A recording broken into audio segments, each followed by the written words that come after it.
Hi, ich bin Sammy und ich habe hier eine Maybach Lester in der Farbe Midnight Sunset, also ein Sonnenuntergang zu Mitternacht. Und diese Gitarre kommt in einem mittleren Aging, sprich die kommt so daher, als wäre sie schon jahrelang auf Tour mit dabei gewesen. Sie hat also schon ein paar kleine Dings und Dongs und Kratzerchen, aber das ist so gewollt und ist tatsächlich ab Werk so. Die Gitarre ist gebraucht und als gebrauchte Gitarre ist sie nicht mehr komplett im neuwertigen Zustand. Und zwar, wenn man hier schaut, am Humbucker ist der Rahmen gebrochen. Ein Poti, nämlich der Volume Poti für den Neck Pickup, für den hier, der ist leicht gebrochen. Und ich weiß auch nicht, ob der Toggle Ring hier, ob das passt, ob das so gewollt war oder nicht, das muss ich mir dann mal anschauen. Und das werde ich heute beheben, sprich diese Mängel werden behoben und dann bekommt die Gitarre auch noch neue Saiten, ein frisches Setup, so dass sie sich danach anfühlt, als wäre sie gerade aus dem Werk gekommen oder vielleicht sogar noch ein Stückchen besser. Tja, und wenn diese Gitarre dann dieses Setup bekommen hat, dann geht sie in den Verkauf, obwohl mir das sehr schwer fällt, weil ich sie gerne behalten würde. Ich habe allerdings eine andere Les Paul, die ich hauptsächlich spiele, aber vielleicht behalte ich dann die hier und verkaufe die andere. Mal schauen. Jetzt gibt es erstmal das Setup. So, was wir brauchen, ist eine hochprofessionelle Gitarrenwerkstattmatte, also known as Yogamatte von deiner Frau, die sie nicht mehr braucht, weil ja, die hat ausgedient. So, und damit haben wir schon alles hier erledigt. Fehlt noch die Gitarre. Okay, das erste, was wir machen, ist hier die Saiten abnehmen. Die Saiten müssen auf jeden Fall mal runter, damit wir da hinkommen zu diesem Pickup-Rahmen. Der muss ja ausgetauscht werden. Okay, los geht's. Für das Ganze benutze ich hier so eine Stringwinder-Kurbel. Gibt es natürlich auch als Aufsatz für den Akkuschrauber. Geht es ein bisschen schneller, aber der ist mir meistens ein bisschen zu grob. Nehme die Seiten erstmal wirklich ablockere die Seiten, dann kann ich sie schnell runterwickeln. Okay, schön. Und noch die anderen drei.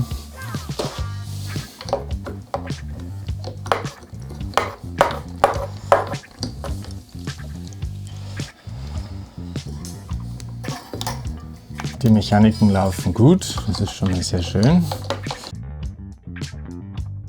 Okay, damit ich sie hier möglichst schnell durchbekomme durch die Brücke hier hinten, schneide ich sie ab. Die Seiten sind jetzt hier ab, die schmeiße ich mal weg. Und nun kann man sie hier ganz schnell aus der Brücke rausbekommen. Ich sehe, das sind keine D'Addario Seiten, sondern es sind tatsächlich irgendwelche anderen.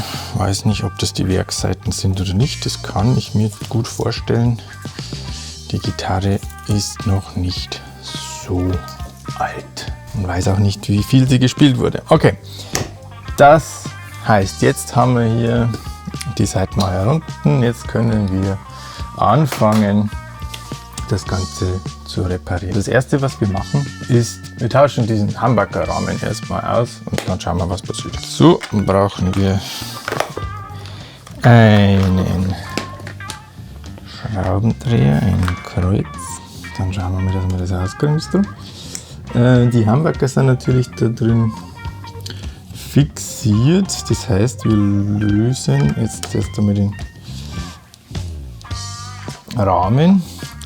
Ich glaube einfach, dass der Rahmen ein bisschen arg fest gesessen ist. Okay. Und es empfiehlt sich bei solchen Arbeiten immer die Schräubchen in einer Magnetschale unterzubringen. Die legen wir jetzt mal hier. So, dann gehen die auch nicht verloren, aber ich hätte auch Ersatzschrauben da, falls wir sie brauchen würden. Okay. der ist schon rausgesprungen jetzt. So, jetzt möchte der Hambacker natürlich auch mitkommen.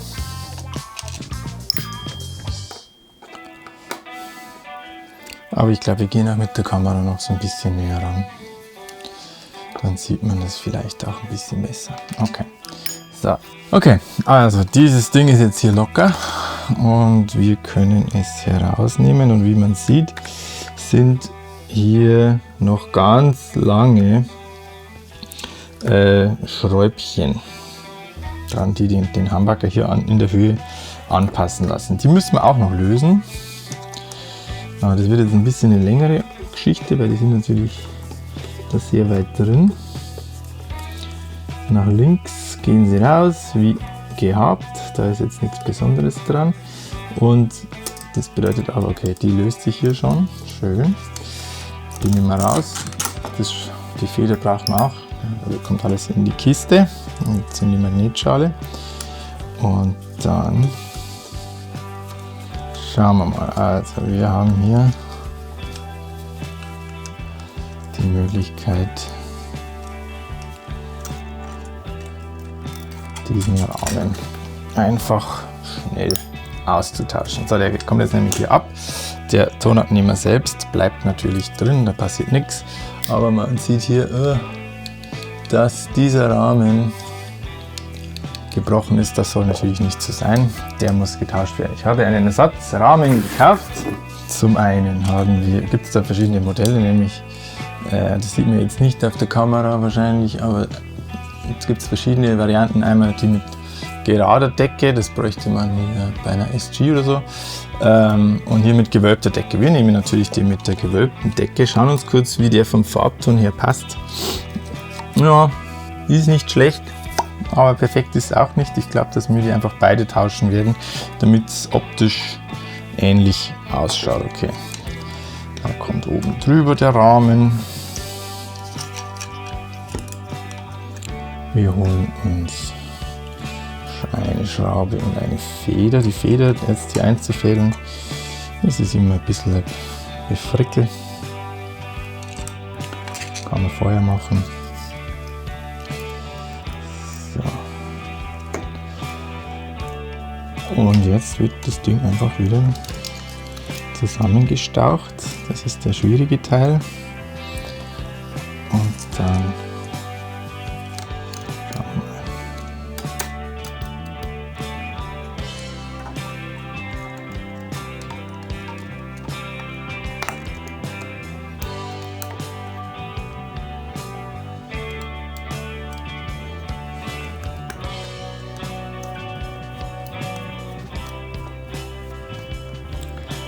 die Schraube angezogen, als verkehrt. Erst die Schraube hier rein, in den Rahmen, dann einfädeln in die Feder. Die ist eine gute Feder, die hat sehr viel Spannkraft, in das Torque, Federkraft, whatever. So,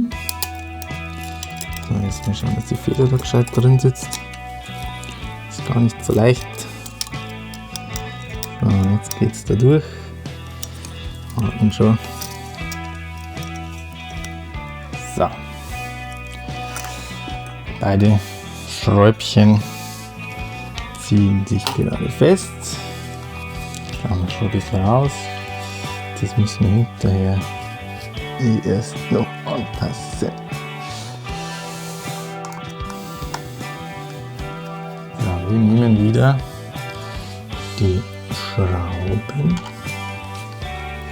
und machen den Rahmen fest. So, erstmal so lose.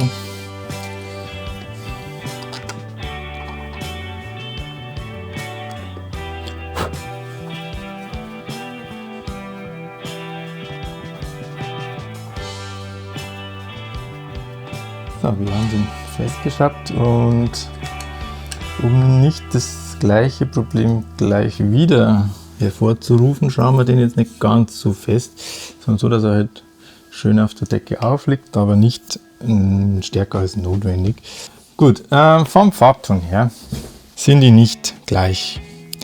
Das bedeutet, wir werden den Vorderen auch noch austauschen.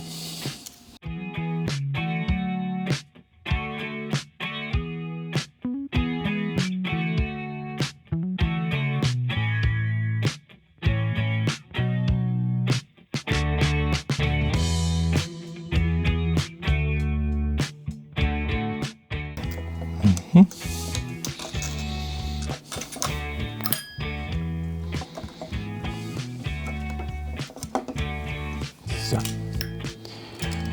Der Rahmen springt runter. Wir legen ihn zu dem alten mit dazu. Und jetzt haben wir gesagt, der soll es sein. Prima. Also die Pickups, die sind hier richtig schwer. Richtig krasse Brummer.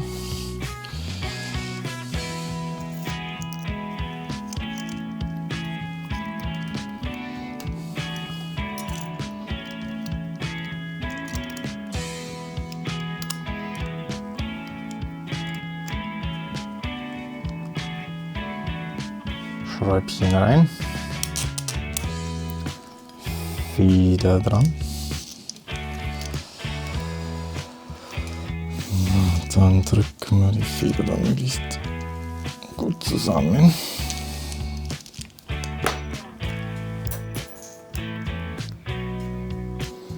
Die andere Feder hat sich verabschiedet, andere Schraube. Macht nichts. Schauen wir jetzt mal, dass wir die da reingehen. Es ist nämlich immer ein Gefriemel da. Die erste Schraube hat angebissen. Dann machen wir das Ganze noch mit der zweiten.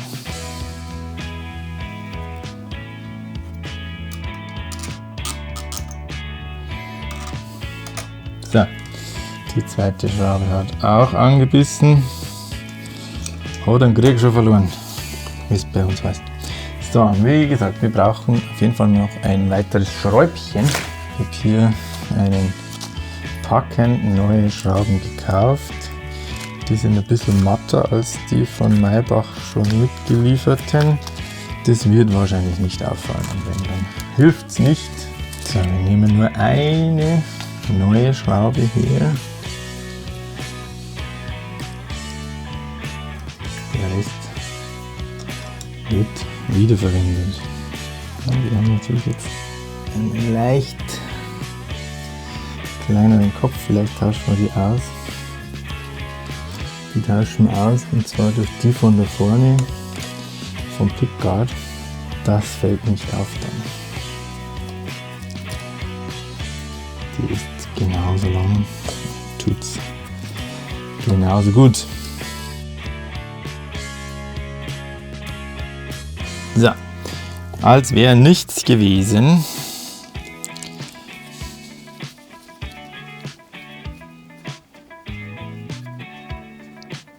So, wir schauen, dass wir den Ton auch immer gleich wieder ein bisschen rauskriegen. Das müssen wir dann sowieso nochmal nachmessen, dass das schön passt. Okay. Jetzt liegt er schön drin. Okay, cool. Das lassen wir erstmal so. Der Rahmen ist auch ausgetauscht. Es sind beide Rahmen ausgetauscht jetzt. Wunderbar. Also der neue Rahmen ist drin, der leichte Farbunterschied ist nicht sofort auffällig. Ich glaube, das passt, und es dunkelt auch noch so ein bisschen nach. Was wir als nächstes machen müssen, ist dieses Putty-Knöpflein hier.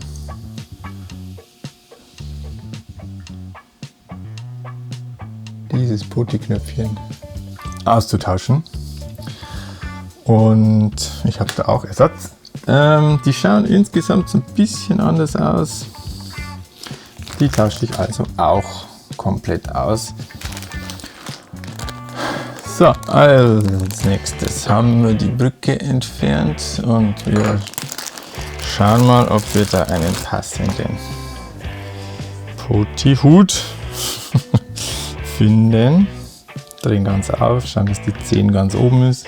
Das schaut doch gut aus. Die anderen sehen natürlich jetzt unterschiedlich aus. Jetzt muss ich die auch möglichst austauschen. So, mit dem Mikrofasertuch einmal unten drunter. Und schon hat es den Burschen. Und genauso machen wir es jetzt bei den anderen auch. Oh, so. Alle 4 originalen Putty-Knöpfe sind entfernt. Wunderbar. So, wir drehen alles auf 10 maximal und drücken die neuen Putty-Knöpfe dann drauf. So, wir drücken die vorsichtig nach unten.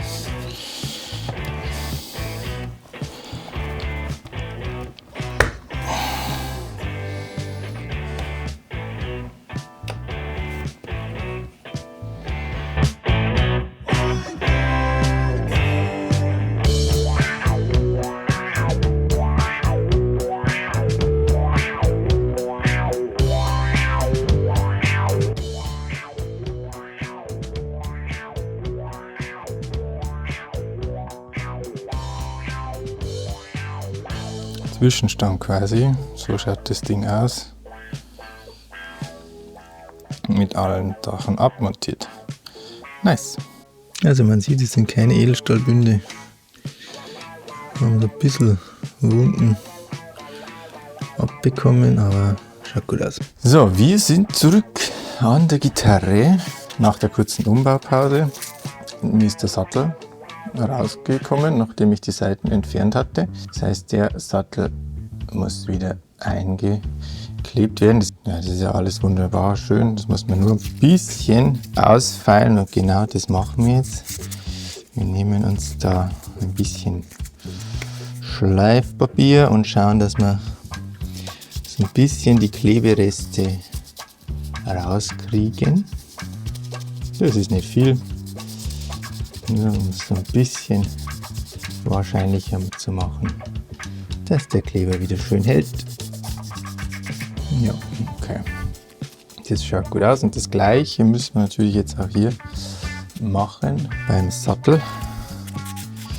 Da schauen wir, dass wir nur ganz grob diesen Dreck glatt machen. Mehr machen wir nicht. Ich verwende ein sehr, sehr feines Schleifpapier, ein 600er Körnung, damit wir nicht zu viel abschleifen. Das wollen wir nicht, weil der Sattel hat natürlich ab Werk ziemlich sicher eine schöne Höhe. Die müssen wir nicht künstlich verändern. So, das reicht, das ist sauber genug. Und dann nehmen wir die Wunderwaffe beim Gitarrenbau, nämlich Sekundenkleber. Wir haben ja noch was weiteres vor, und zwar wollen wir ja auch noch die Buntstabau, die Buntstäbchen, die polieren wir einfach ein bisschen. Die Enden sind perfekt abgerichtet, da steht nichts über, das ist großartig, das macht man einfach natürlich perfekt. Für den Preis ist das auch zu erwarten. Was wir nehmen, ist ein kleiner Gummiblock, so schaut der aus. Ist relativ grob an einer Seite, auf der anderen ist es ein bisschen feiner. Und wir nehmen natürlich einen Fretguard, so mittlere Fretgröße. Dann kommt der einfach hier immer drauf, zack, so. Ja, ist relativ fest und dann wird einfach ein bisschen poliert. Das ist wirklich Wahnsinn. Ich mache mal ein Foto vorher, nachher dann. Jetzt fliegen wir mal drüber mit der Kamera kurz.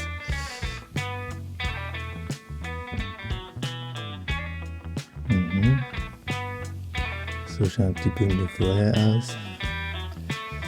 Und dann, ja, es ist ja relativ viel Debris, also so Abrieb. Ich weiß gar nicht, ob ich das so gut finde, ehrlich gesagt, den Block, aber das ist okay. Ich würde da fast eher dazu tendieren, das mal mit einem Micromesh zu probieren an dieser Gitarre. Das sind diese Teile hier. Da habe ich auch verschiedene Krönungen, davon gibt es bei Online-Shops. Das Tolle ist, die haben einen relativ weichen Kern, das heißt, da kann man gar nicht so übertrieben rumfahren. Genau, wir brauchen da jetzt nicht extrem feine Körnung. Man sieht, den habe ich ja schon ein paar Mal verwendet, aber das ist völlig okay. Ich nehme hier 1500er. 1500er Kernung ist für Politur komplett in Ordnung. Und dann fahren wir da drüber. Und das macht durchaus Freude. Da müssen wir wirklich bloß aufschauen, dass wir hier nicht drüber rausschießen übers Ziel. Perfekt.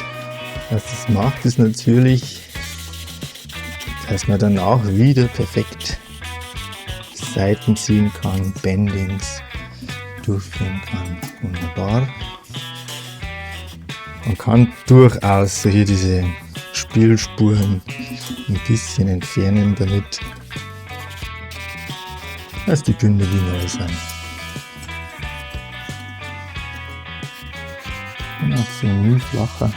Bei den meisten Gitarren werden die Spielspuren bundtechnisch in den ersten 3-4 Bünden sichtbar. Danach sieht man eigentlich gar nichts. Das ist gerade bei Gitarristen, die sich nicht auf dem ganzen Griffbrett wohlfühlen und ständig Solos spielen, ist das komplett normal und nachvollziehbar. Das ist eine meiner Lieblingsbeschäftigungen beim Gitarren-Setup. Bünde polieren. Das hat einen riesen Effekt. Es macht sehr viel Spaß. Die Bünde hier oben sind wirklich eigentlich perfekt. Da muss man nicht viel machen. Es gibt auch Leute, die nehmen hierfür einen Dremel. Dann geht es natürlich auch ein bisschen schneller. Kann man schon machen. Das ist ganz schön. Vielleicht gibt dann aber auch so ein bisschen das Meditative da verloren. Der Dremel macht Lärm. Der Radierer hier nicht. Beim nächsten Mal zeige ich es dann mit Dremel. Ihr seht, wir sind schon über den 12. Bund hinaus. Ich arbeite nur noch so ein bisschen nach bei ein paar Bünden. Jetzt kommen wir wirklich in den Bereich der Lead-Gitarristen. So, jetzt wird es schwierig mit diesem Ding. Jetzt müssen wir tatsächlich schauen, dass wir da mit diesem Gerät arbeiten. Hier.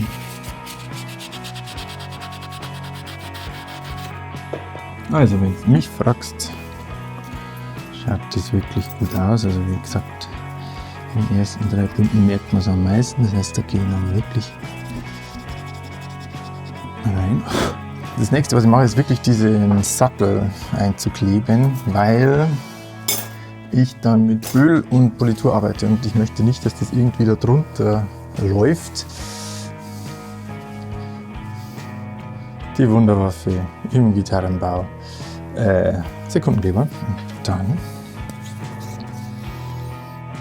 werden wir den jetzt hier einfach schön reinkleben. Die Seite hier vorne, die hat keinen Kleber, sondern wirklich bloß die Unterseite.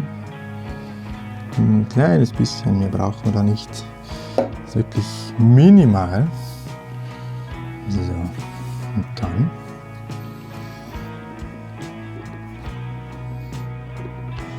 kommt der Sattel da wieder rein. Dann einfach drücken wir das noch schön fest. Okay, geben wir ein paar Sekunden. So, ich würde anfangen, bevor es weitergeht, mit der Politur des Bodies. Dafür gibt es 2 kleine Mittelchen. 65, immer gut. Wir sprühen die Gitarre damit einfach mal relativ großzügig ein. Nehmen ein halbwegs sauberes Tuch. Mikrofaser, immer super. Die soll zwar vintage ausschauen, die Gitarre, aber nicht dreckig. Die Patina darf sie ruhig behalten, aber halt nicht komplett dreckig. Also sind ja trotzdem Schweiß und Spielspuren vorhanden.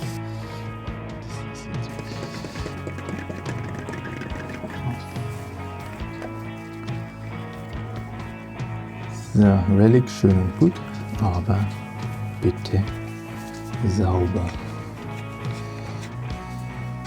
Schaut das schön aus. Dann machen wir noch die Rückseite. Noch fliegt da nichts hinunter.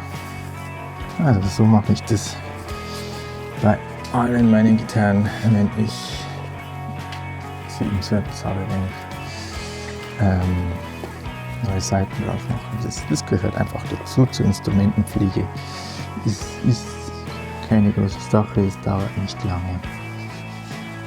Und wenn es einem zu lange dauert, also die Zeit muss man sich nehmen, oder man kann die Gitarre halt auch, wenn man Umgebende Spaß dran hat, so wie ich. So, hier sind ein paar Verunreinigungen am Hals, die müssen auf jeden Fall weg. Weg damit.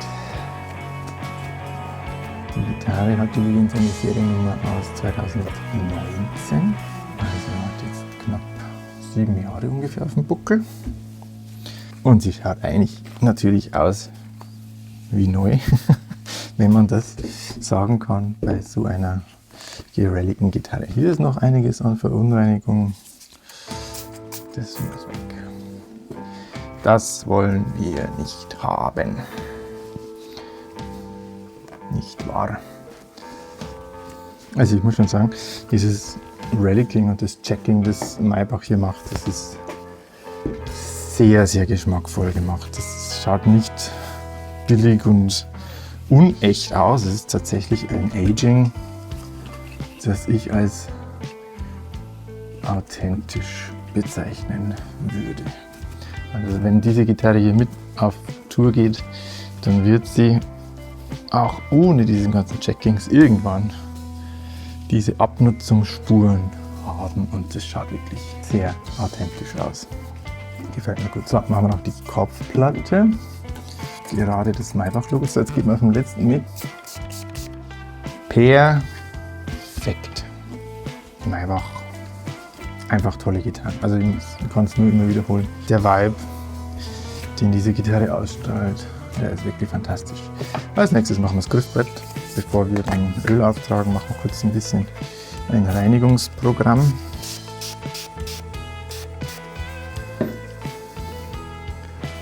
Das ist jetzt bei dir nicht schlimm. Da habe ich schon andere Gitarren gehabt, wo das deutlich schlimmer ausgeschaut hat, das Griffbrett. Okay, genau. Ja, Perlmutt kommt auch sehr gut hier bei der Gitarre.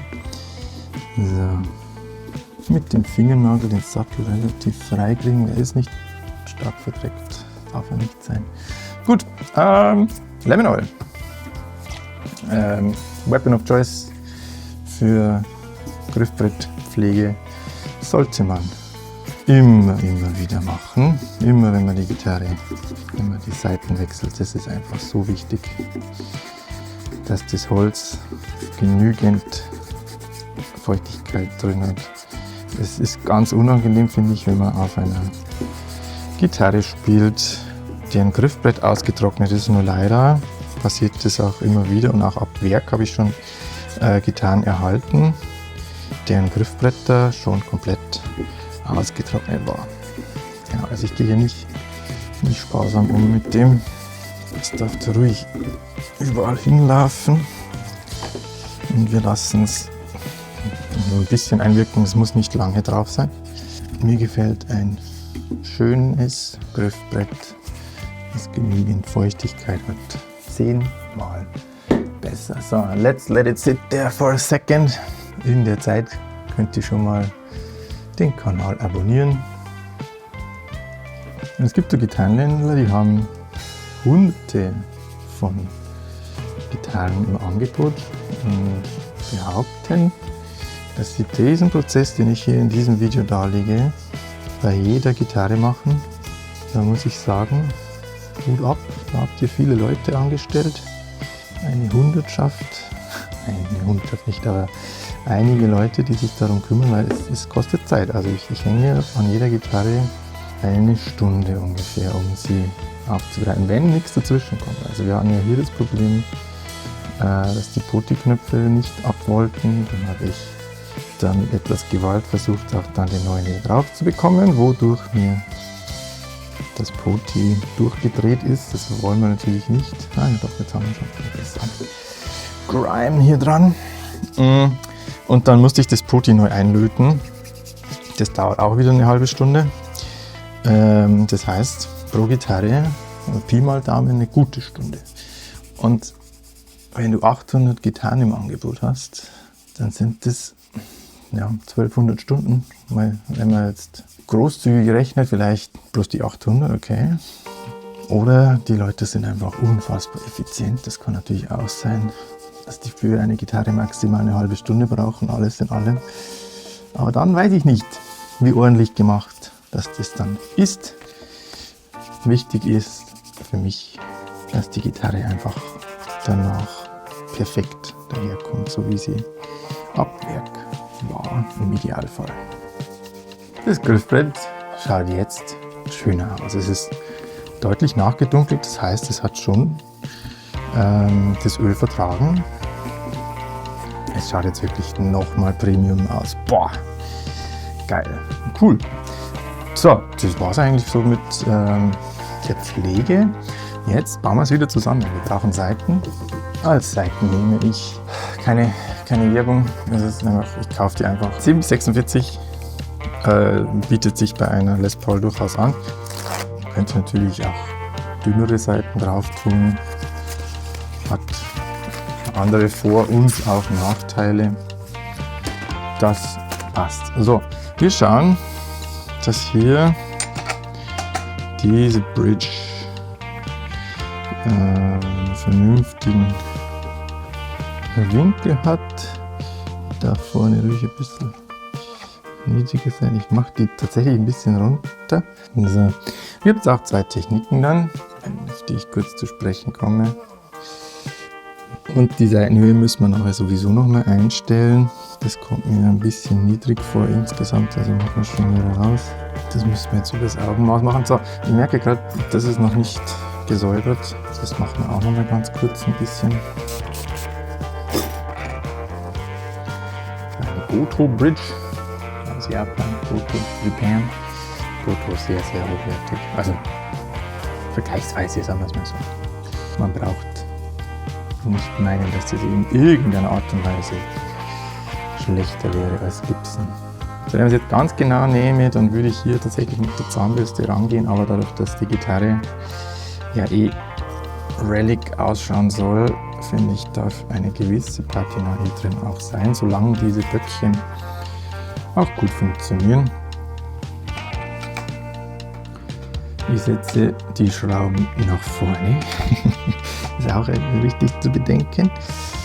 Genau, so. Es gibt zwei Methoden, das einzuspannen, die Seiten dann, nämlich einmal einfach zack so durch und dann hier rauf oder im sogenannten Wraparound-Verfahren.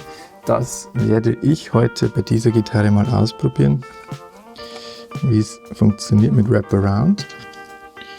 Ich glaube, das würde hier dem Ganzen sehr gut tun. Okay, das heißt, wir fädeln die Seite, die 46er, jetzt mal von vorne nach hinten, so durch.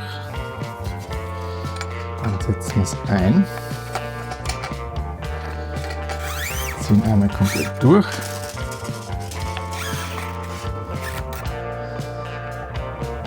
Wrappen das einmal hier rüber. Geil. Und schauen, ob das auch passt. Also ich muss hier sagen, dieses Böckchen ist nicht schön ausgefeilt. Muss mal schauen, was wir da machen. Ob wir damit kurz in Feile gehen. Aber jetzt lassen wir es erstmal. Schauen, wie sich es verhält. Was es darum geht, die Stimmung zu halten und wie die Seite so drin sitzt. Also Wraparound muss nicht sein, sage ich ganz ehrlich. Wir probieren es mal aus, wenn es nicht hinhaut, dann, also vor allem was Seitenhöhe angeht, dann müssen wir es halt anders machen. Aber bisher schaut es gut aus. Ja.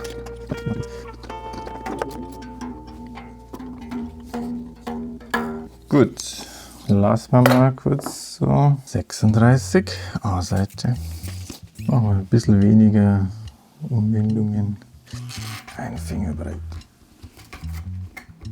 drüber und ab dafür. Gibt natürlich auch Aufsätze, so Bits für den Akkuschrauber, aber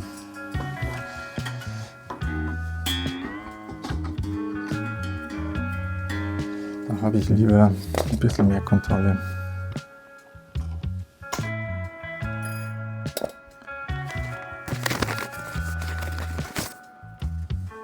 Diese Wraparound-Technik wird gerne angewendet von Gitarristen in der Nashville-Szene.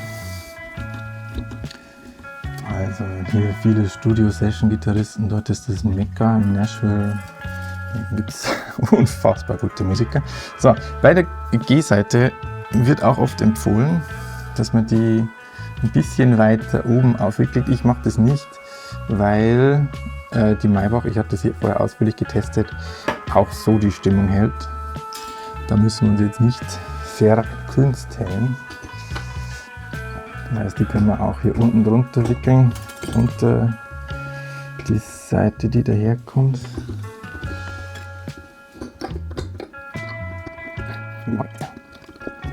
Weil die Maybach einen Sattel hat, der schon dementsprechend vorgefeilt ist, dass das nicht notwendig ist, dass man hier Tricksereien bei der G-Seite anwendet. Dann schauen wir, dass wir es dann auch richtig führen.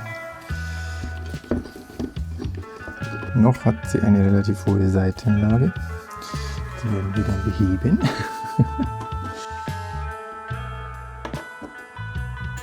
Was hat das eigentlich für einen Vorteil, wenn die mit dieser Wraparound-Technik so ganz 100% einig, glaube ich, sind sich da die Leute nicht. Der Break Angle, sprich also der Winkel, wo die Seite von den Seitenreitern dann hin zur Brücke kommt,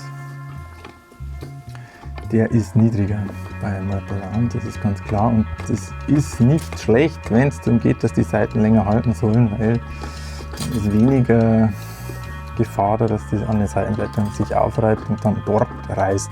Und in den meisten Fällen reißen Seiten auch beim Seitenreiter.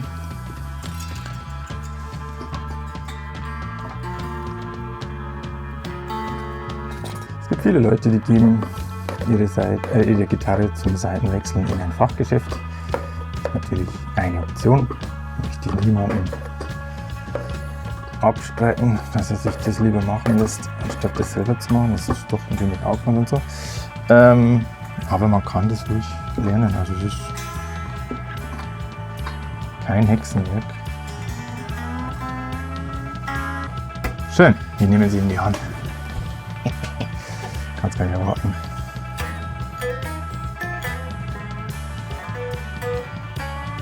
Cool. Das erste, was wir machen, die Brücke ist jetzt zu hoch, die müssen wir tatsächlich weiter hineinschrauben. Dazu brauche ich einen anderen Schraubenzieher.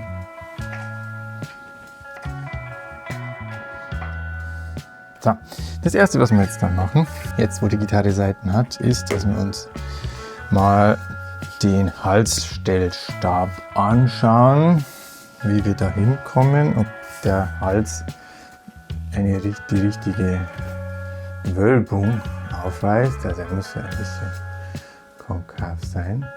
So, jetzt mal die Kamera. Ja. Okay.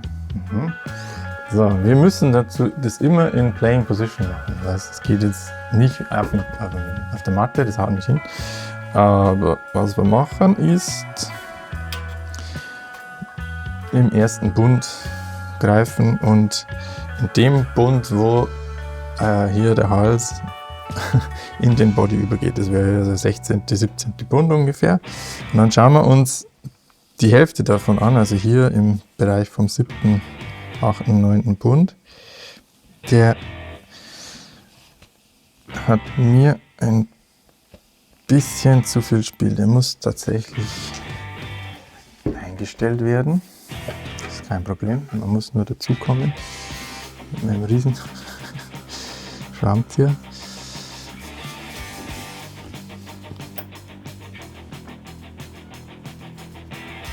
So.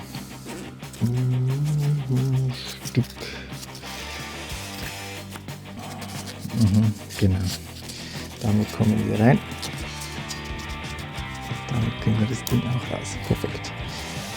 So, der Halsstellstab ist schön zugänglich. Es war zu viel Wölbung drin. So, wir müssen also eine circa Vierteldrehung nach rechts, um den fester zu stellen. Das war jetzt noch keine Vierteldrehung, weil man da nicht gut dazu kommt. Das heißt, ich muss nochmal kurz schauen, dass er zirkt.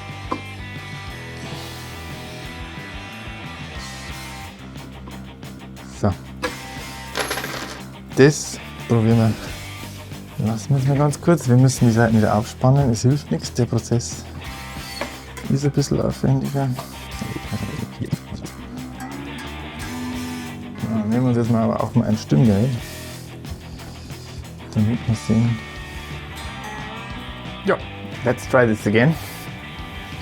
Erster Bund am Halsübergang.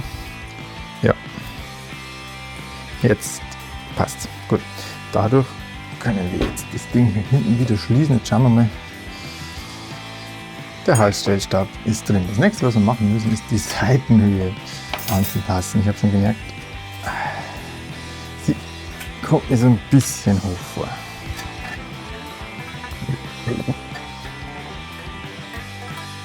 Und zwar schauen wir uns das an mit so einem Tool. Wir brauchen ungefähr 1,5 mm. Das sind deutlich mehr hier. Uiuiui, okay, was haben wir denn? Da sind wir. Ja, da haben wir jetzt aktuell 3 mm. Das ist zu viel. So, dazu müssen wir es ein bisschen entspannen, damit gar so viel. Okay, und dann können wir dieses Rädchen schön drehen. Also unten an der Seite, an der hohen, spannen wir es wieder auf. Oh ja. So, das war viel zu niedrig jetzt. Jetzt haben wir zwar die 1,50 hier, aber ich finde es schon echt für meinen Geschmack tick zu niedrig. Aber da ist jeder anders. Da gibt es auch Richtwerte, da stehen knapp 2 mm. Ja, das finde ich vernünftiger. Ja, etwas. Hören wir uns das mal mit einem Plektrum an.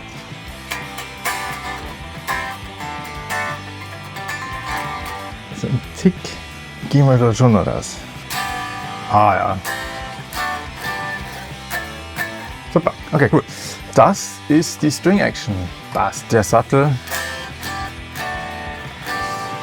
klingt für mich von Intonation her perfekt, würde ich nichts mehr machen. Das Einzige, was wir jetzt noch machen, ist die Pickup-Höhe stellen wir ein. Wie macht man das? Wir stellen das hier ein und jetzt schauen wir mal, ja, also irgendwo 0,5 passt das schon. Es gibt Nashville-Gitarristen, die sagen, mach die ruhig ein bisschen weiter rein, damit die nicht zu boomy sind. Stimme ich zu. Also wir sind hier deutlich höher unterwegs, bei 1,25 ungefähr. Da sind es 2,25. Das müssten wir uns anhören am Verstärker. Machen wir mal kurz.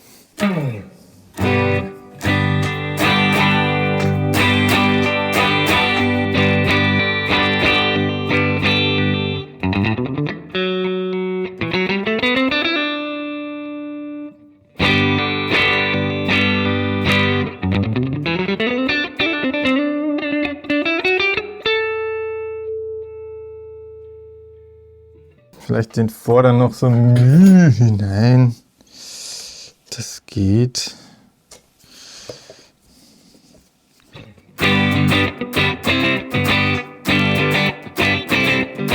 Ah, war zu viel.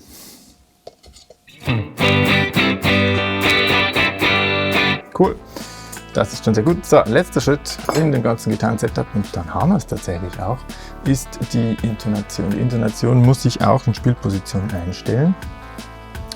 Dazu brauche ich ein relativ gutes Stimmgerät. Ein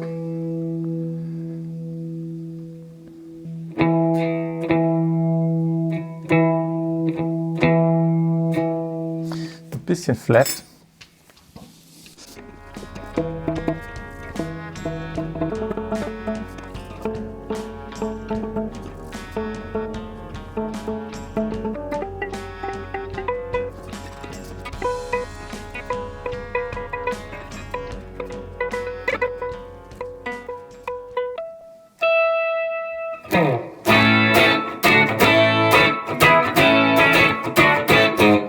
Et voilà, that's it. Okay, dann schauen wir mal, was die Gitarre so kann. Wir testen alles durch, von Clean, Crunch und Distortion über alle Pickup-Positionen hinweg. Fangen wir an mit Clean.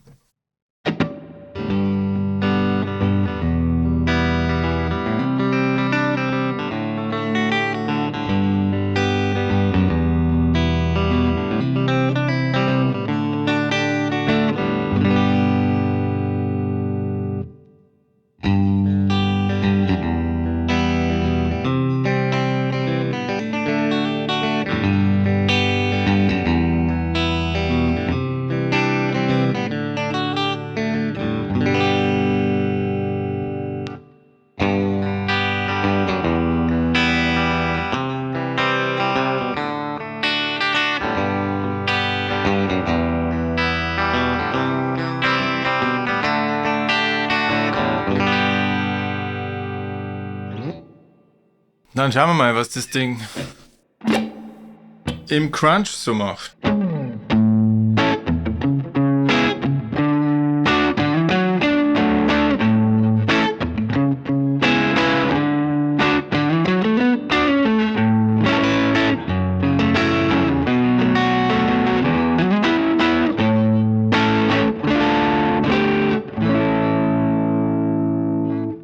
Mittel.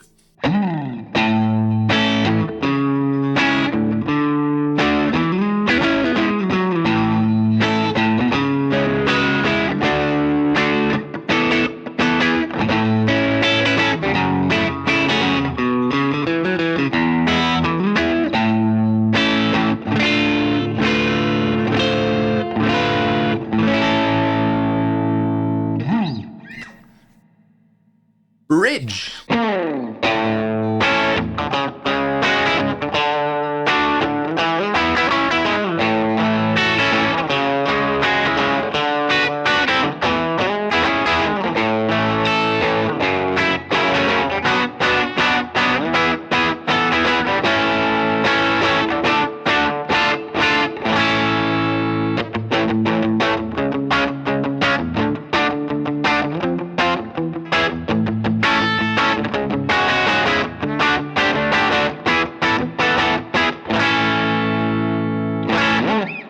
Nehmen wir doch mal ein bisschen was Metaligeres.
Einmal kurz zurück auf 60s Crunch.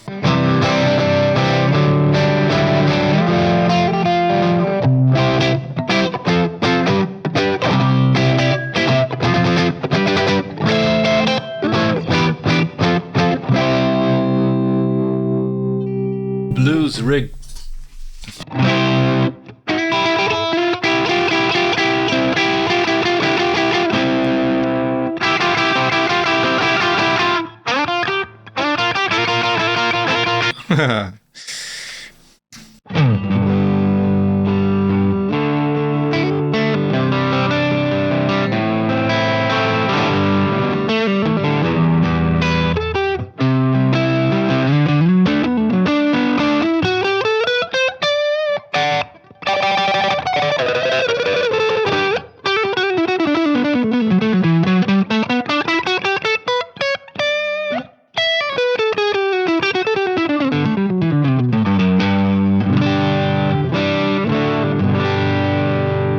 Ich habe jetzt ein paar Minuten gespielt und sie ist immer noch krass in Tune.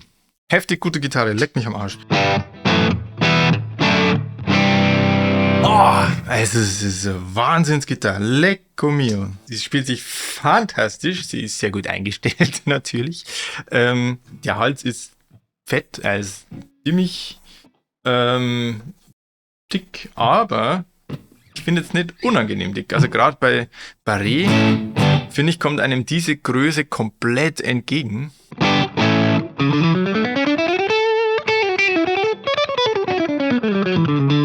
Auch schnelle Lines lassen sich spielen mit so einem Hals.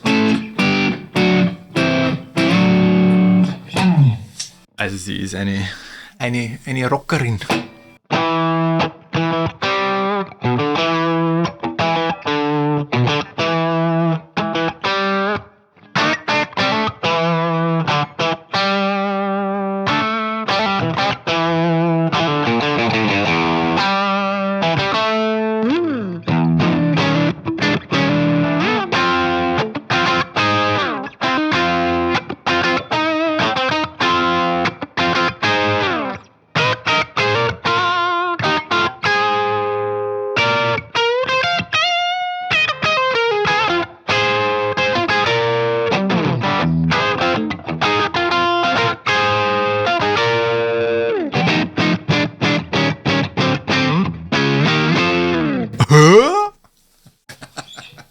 Und ich habe jetzt 20 Minuten gut gespielt und Seiten gezogen wie ein Blöder und sie ist nach wie vor in Tune. Holy shit.